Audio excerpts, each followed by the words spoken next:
Good afternoon, everyone. My name is Chaudhary, and I'm delighted to welcome you all on behalf of Voice of Healthcare to a virtual panel discussion on holistic approaches to addressing diarrhea challenges and way forward.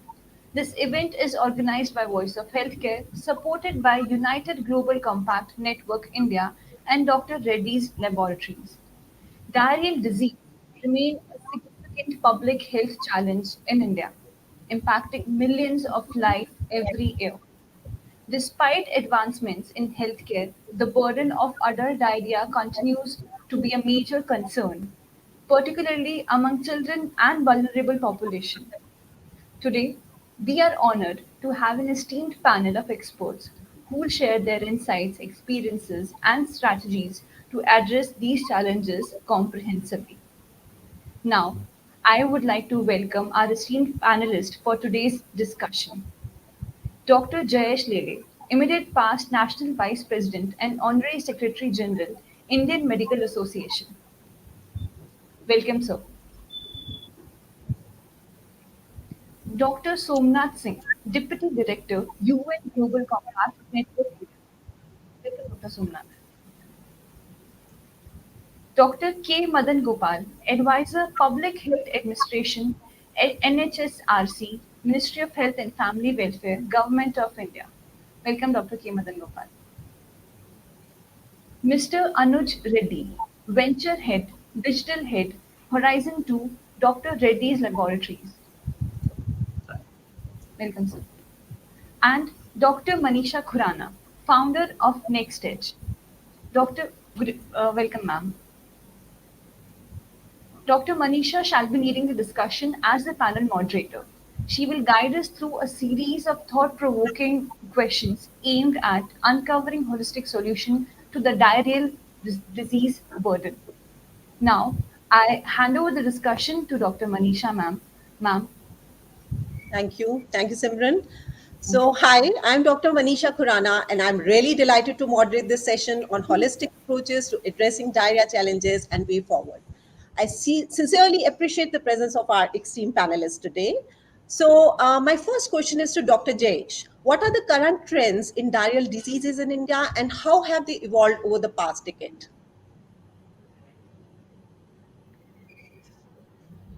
Dr. Jayesh, please unmute yourself. Yeah, thank you, Madam Dr. Khurana, and my co-panelist on this very important subject.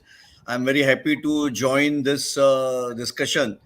As you see, I'm a practicing for almost 45 years now, and I have seen a lot of changes occurring throughout my practice sessions. And current trends, what we see at the moment is especially diarrhea remains again the especially child diarrhea, children diarrhea, and adult diarrhea in a two very important aspects while treating the patients that.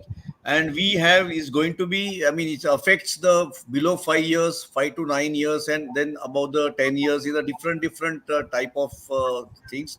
We over the years it has been evolving, and it's still leading the child mortality, and India contributing substantially in morbidity as well as the disease death years.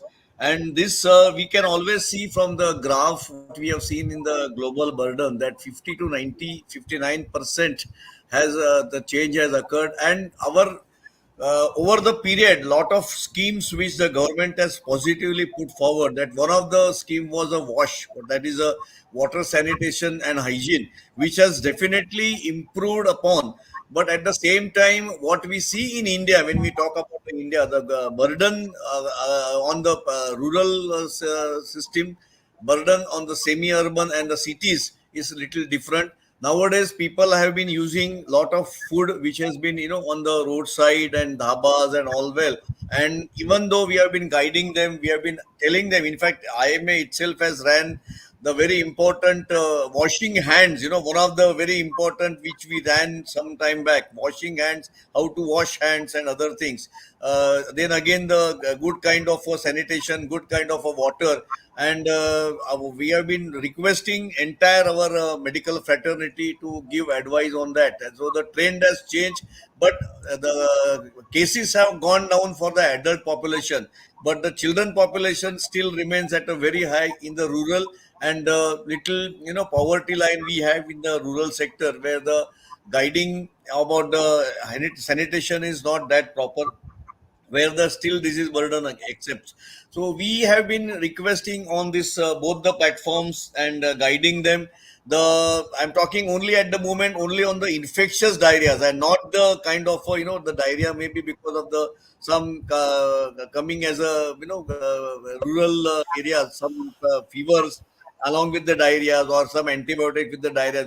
I'm restricting only on the infectious diarrheas, and while treating them we get certain improvisation has occurred. And many times we also find we have been advising doctors that the use of the antibiotics be restrictive, because many times what we found that it was a viral diarrhea, what we need the ORS has been made a major pivotal role in advising the people. And in fact formerly it was not there, and introducing then welcome awareness on the ORS has given a great relief for us, because every household now has some kind of a ORS solution. It may not be exactly as per the WHO standards, but yes, definitely the crisis or where the dehydration has we have lost a lot of children in the community has definitely reduced that, and we will definitely continue to have these four important factors: wash, that is one of the thing, then the sanitization, use of the minimal antibiotics or whenever necessary, and giving the proper hydration and proper awareness. In fact, that will help us to uplift the entire community's health, as well as we can attend to the various other issues also in this matter. That is what I would like to put forward at this current trends, what we are responding and how we are treating it. Thank you. Yeah. And my next question is, from the perspective of Indian Medical Association, what are the primary challenges healthcare providers face in managing diarrhea effectively? Yeah, thank you. Especially, as I mentioned earlier, some of the areas which our doctors were looking after, especially the antibiotics. We have been advising that especially, as I mentioned earlier, viral diarrheas don't need antibiotics, and minimum use of the antibiotic must be there. ORS should be the first challenge, and then the use of the medicines whenever required, and admission to the hospital whenever required. We have in our special book, which I will mention it later on, has guideline that when to admit and when to refer the patient to the hospital, because in a rural setup traveling is a long distance, and then that time the effect comes is how to go about it. And that is how we have put one algorithm kind of a thing for the awareness for the people, wherein they will follow that guideline, which medicine to be given first, how to control the diarrhea. And we want to, even if the diarrhea occurs, we would like to avoid and reduce the complications as much as possible. And where this important role of giving the medicines will come into play, and we are trying to work out a small kind of informative or a helpline wherein they can be guided on a app or something, because nowadays of course we are on a digital platform, and small apps would definitely go a long way by telling them that okay, now this has occurred, now this is the time this medicine can be done. And it can be helpful for follow up the patient, because subsequently if the patient is at home, we in a rural setup every time admission is not possible, and then doctors will guide them using the digital platform, guiding on the platform. So that would help us to give the adequate care, adequate facility, and adequate treatment to recover as early as possible. So, thank you so much. So, my next question is to Dr. Somnath. How does the UN Global Compact Network view the impact of diarrhea on global health and development goals? Could you share some examples of successful public private partnership in combating diarrhea globally? Dr. Somnath. Thank you very much, Dr. Khurana. And before I just answer to your relevant question, I would like to say something about UN Global Compact Network India. So, as a Deputy Director at Global Compact Network India, overseeing healthcare anti-corruption and ESG initiative, I'm honored to contribute to this panel discussion on holistic approaches to addressing diarrhea challenges and the way forward. At UN Global Compact Network India, our focus on sustainable development goals, especially goal number 3, which talks about good health and well-being, drives our efforts to enhance healthcare governance, promote ethical practices, and advocate for value-based healthcare across India. Diarrhea remains a significant public health issue, particularly affecting vulnerable population. So, through collective action with government bodies, healthcare institutions, like-minded organizations, and corporate partners, we are dedicated to fostering transparency, strengthening accountability, and advancing holistic solution to improve health outcomes nationwide. So I look forward to sharing insights, learning from my side with my fellow experts. Now I'm coming to your relevant questions that how UN Global Compact Network India impact, view the impact of diarrhea on global health and development goals. So, as I already mentioned that diarrhea represents a significant challenge to global health and development goals, impacting vulnerable population and hindering progress towards achieving sustainable development goal number 3, which talks about good health and well-being. At UN Global Compact Network India, we recognize diarrhea not only as a health issues but also as a socio-economic concern that demands integrated solutions. Through our initiatives, we emphasize the importance of promoting good governance, ethical practices, and value-based healthcare to combat diarrhea effectively in India and beyond. In my view, public-private partnership play a crucial role in addressing diarrhea globally by leveraging resources, expertise, and innovation from both sectors, public and private. One notable example is the partnership between UNICEF and several corporate entities in implementing the integrated global action plan for the prevention and control of pneumonia and diarrhea.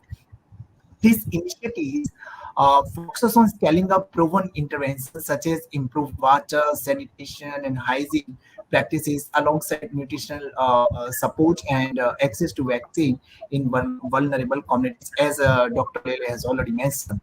Another successful PPP is the partnership between the Bill and Melinda Gates Foundation, pharmaceutical companies, and government in supporting the development and distribution of oral rehydration salts and zinc supplements, which essential in treating diarrhea disease effectively, especially in resource-constrained settings. So this partnership demonstrates that collaborative, efforts or collective action driven by shared goals and responsibilities are instrumental in reducing the burden of diarrhea worldwide. By fostering such, alliance and advocating for sustainable practices, UN Global Compact Network India aims to contribute significantly to achieving global health and development objectives, ensuring healthier future for all. Thank you, Dr. Khurana. Right. So my next question is to Mr. Anuj. How do pharmaceutical companies contribute to research, development, and distribution of diarrhea treatment? Could you highlight your initiatives in this area? Sure. First of all, thank you for having this August panel put together. From a pharmaceutical company standpoint, I think the most important thing, of course, is to make sure that we've got a good product portfolio to ensure end-to-end diarrhea treatment, right, from probiotics to antibiotics, right? So, I mean, from a Dr. Reddy's point of view, we, of course, have got an array of different products. I mean, we offer Resicadotril, our own brand of Resicadotril, which is called Redotil, Saccharomyces boulardii, which is a probiotic, our brand called Econom, and then, of course, we have Rifaximin, which we call Sebofix, and L-Rotary as well, which is Protectis, a brand name called Protectis. So these are the gamut of products that we have available for the patients to use.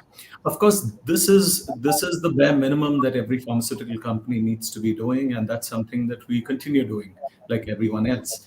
But I think as at Dr. Reddy's, what we also try to do is try to make sure that the institutional voids that are there are also taken care of in the way we can. And let me explain what we try doing here. We've got a number of initiatives that we take up in the area of awareness. So we have a unit called Dr. Reddy's Foundation for Health Education, which works at different levels, one of them being awareness for life. This particular group actually partners with over 1,000 corporates, including in the public sector, private sector, PSUs, in close to about 350 towns, essentially across India. And the idea there is to spread awareness on different diseases, how to prevent them. Diarrhea is definitely one of them, especially during the seasonal months of April, May, June, or in the rotavirus seasons of November, December, and Jan, November, December, and Jan. So that's when typically there is a lot of effort that goes in order to create awareness around it. The second that we try doing is around, again, the space of, children. Of course, Dr. Lele spoke about children being the one that who suffer the most as far as diarrhea, infectious diarrhea is concerned. And here, of course, it's important that children, of course, understand, how to take care of, when to wash hands regularly, good sanitation, etc. Of course, kids are, kids, and therefore, conducting these school camps, inviting doctors to speak to parents and, their wards, talking about dietary management, talking about washing of hands, good sanitation. Those are things that we definitely try to create awareness around. Apart from that, we've, got something we call Abhilasha, that, we train nurses on soft skills. And, you'd be happy to know that, we've partnered with close to about 1,000+ hospitals, and we've along the way trained about 2.75 lakh nurses, which is about 10% of all the nursing population in the country. So these things are, things that we have done quite extensively. The last one I'd want to talk about is, IBS clinics. And of course, I know Dr. Lele spoke a little about the infectious diarrhea, but of course, the other forms of diarrhea, especially in IBS diarrhea, IBSD especially, diarrhea is a major issue. So, chronic forms of of diarrhea, which is, one of them being IBS, is also something that we try addressing. Run multiple IBS clinics across the country. One, to create awareness around, the disease itself, ways of preventing flare-ups, and working with doctors to, to one, educate, and also second, detect patients with IBS. On the digital front, of course, now we did hear about digital being in the vogue. So, of course, physically, what we've done, what we're doing, I've already, elucidated some of them, being the school camps, Abhilasha, which is training nurses on soft skills, awareness for life. Apart from that, a lot of digital initiatives we run. One of them being Doc Vidya, which is a pretty large doctor platform for medical education on doctors. And of course, we've got multiple, things that we do on Spotify in order to create awareness, and also around Instagram, because you'd recognize today that, not all information comes through the channels that we used to have, when we were growing up. Today, I think a lot of information is imparted to people through channels which are completely new, like Spotify and Instagram and Facebook. So, these are channels that we try using as much as possible. So that's a little about what we do from our side of things. And I'm sure, The industry has been partnering very, very closely with the medical fraternity and would love to partner with as many people who have common goals, including the UN. So, yeah. Yeah, right.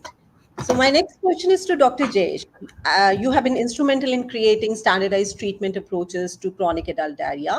What was the rationale behind these guidelines, and what is the strategy for disseminating them to healthcare professionals across India? Yeah, thank you. As I mentioned, this book, especially, it's not a big book. It is a very concise, very composed book, which is there, which has got a lot of references we have taken, first of all, from the world over. And our idea was to give the simple guidelines to step by step, kind of a algorithm method, wherein so many tools, what kind of a medicine is to be given. So, what is the age? What is the duration? What is the kind of a hydration, how to look for hydration, all those things have been very nicely, concisely put into that book. Our guideline was to give a standardized treatment, especially for the rural sectors. What happens is, in the city, lot of material is available for reading, and lot of things are available, but in the smaller sector, rural sector, we have, as you know very well, large amount of doctors of our fraternity. Especially, I'm talking about the registered medical practitioners, MBBS, and kind of a friendly neighborhood doctor practicing at the small villages and padas, you can say. And so, in the soft copy we have given to them, we have highlighted that which antibiotic, when to use, when not to use the antibiotic, and which is the right antibiotic for the right kind of a disease. As there are in that book, not only infectious diarrheas, but all the diarrheas have been, most of the things have been covered, with a short note on everything, every medicines available, and subsequently when to refer the patient, what investigation to be done, and what kind of a follow-up, because ultimately what happens is follow-up is also most important, and plus a clinical advice, and regarding the sanitation and prevention of diarrhea. So all those things have been comprised in this book. Our intention was that we can reach to maximum of our doctors, our nearly 4 lakh doctors of our IMA members. Plus, there is a we have a medical student network. We have a junior doctor network comprising totally nearly 7 lakhs of doctors. This book is available on the website, and which has been already have been given by email, and everybody, every doctor, even all the other our fraternities like pediatric societies, other medical specialties, there we have already given it to them, and we have already given it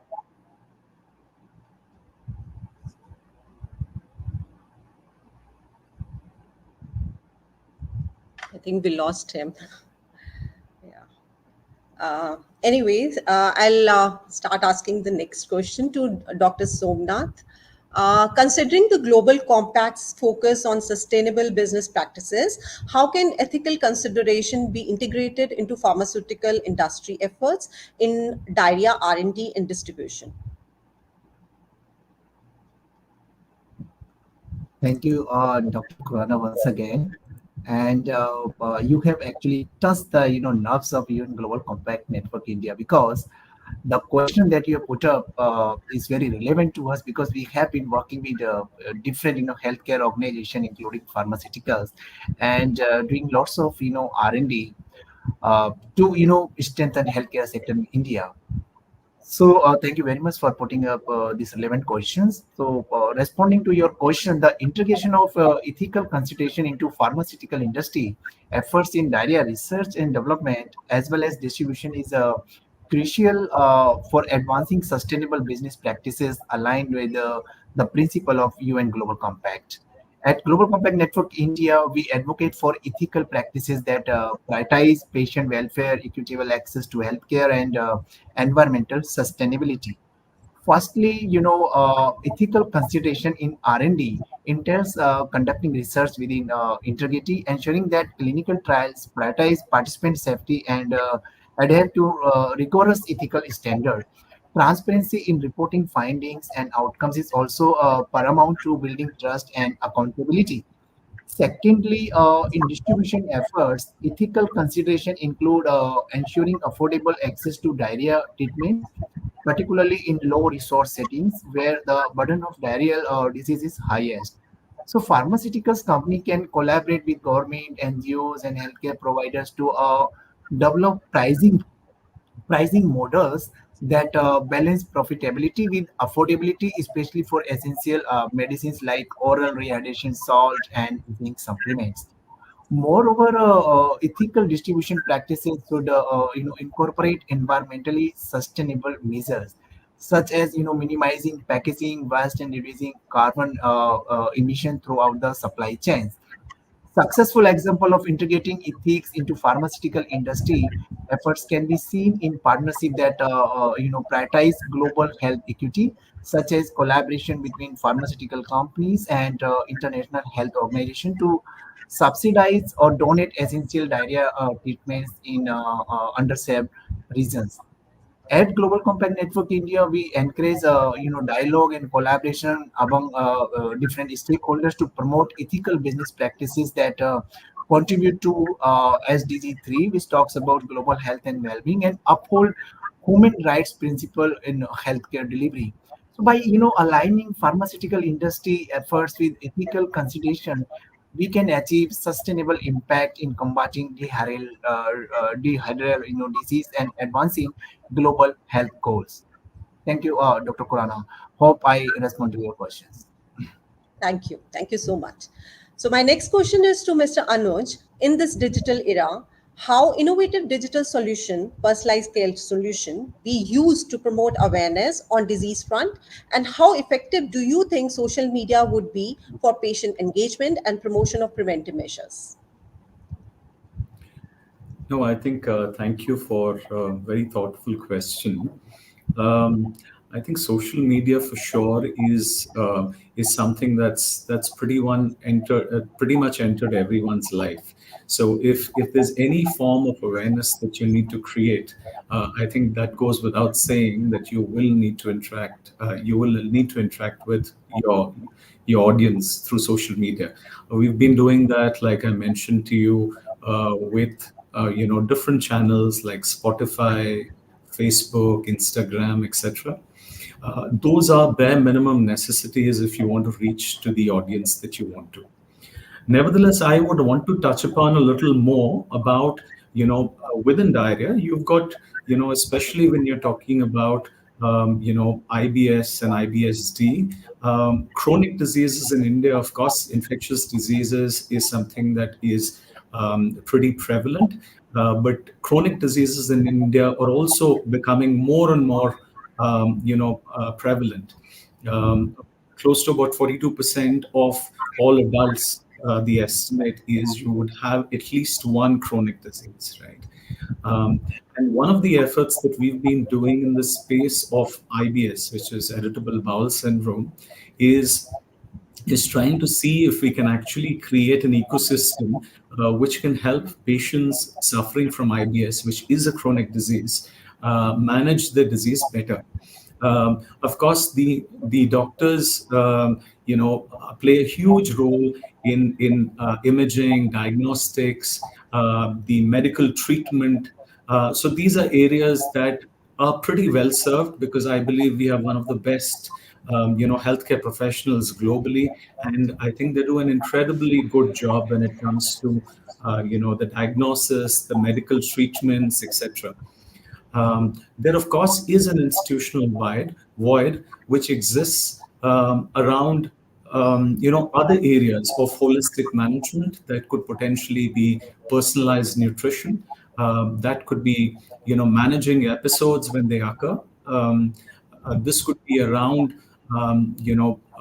wellness, which is mental wellness as well, because a lot of these could be related with anxiety. So clearly, personal wellness, mental wellness, clearly being one, and the third being lifestyle and habit changes. Right? How do you make sure that you don't just inform patients, but you also make sure that this can be inculcated as a habit.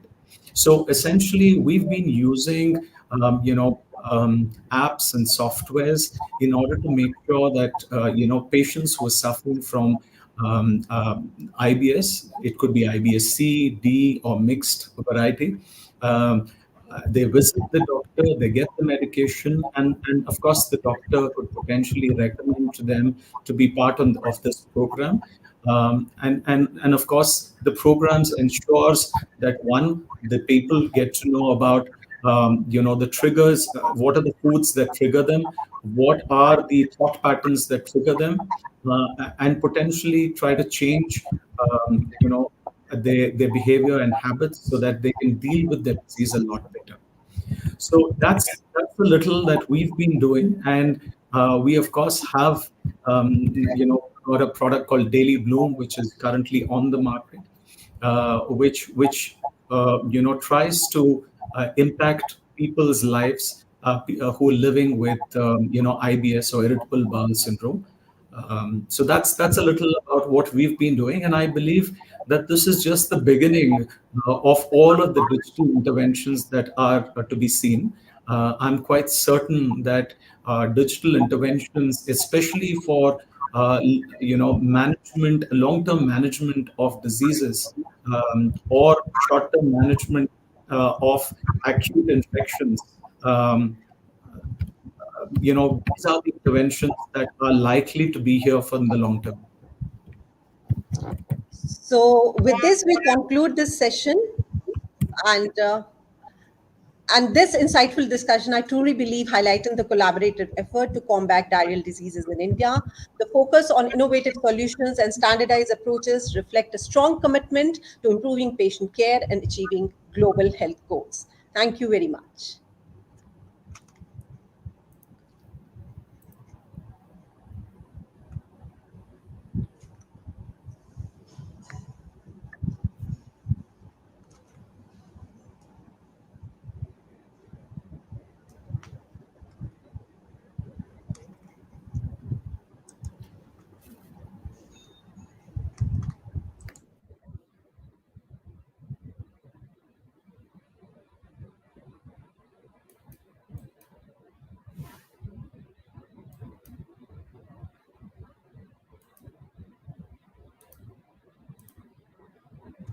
I believe Dr. Madan has joined us, and I have very important questions to ask to you, Dr. Madan. And thank you for joining. So my first question to you would be, just to keep the conversation going, how can guidelines for addressing adult diarrhea be integrated into existing programs like Stop Diarrhea? What role can public-private partnership play in this? Dr. Madan.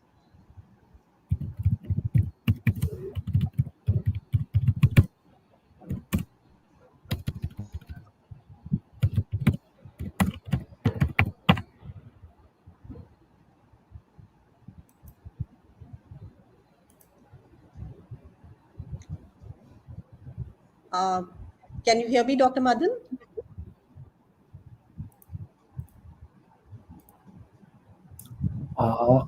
Dr. Khurana, I think he left.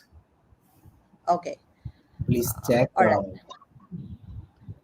So I think we will conclude this with the closing remark that we had wonderful discussion, and thank you panelists for joining us today. Thank you so much. Thank you very much for providing Thank you. such Thank you for having us. such a wonderful panelist. Thank you. Thank you very much. Thank you.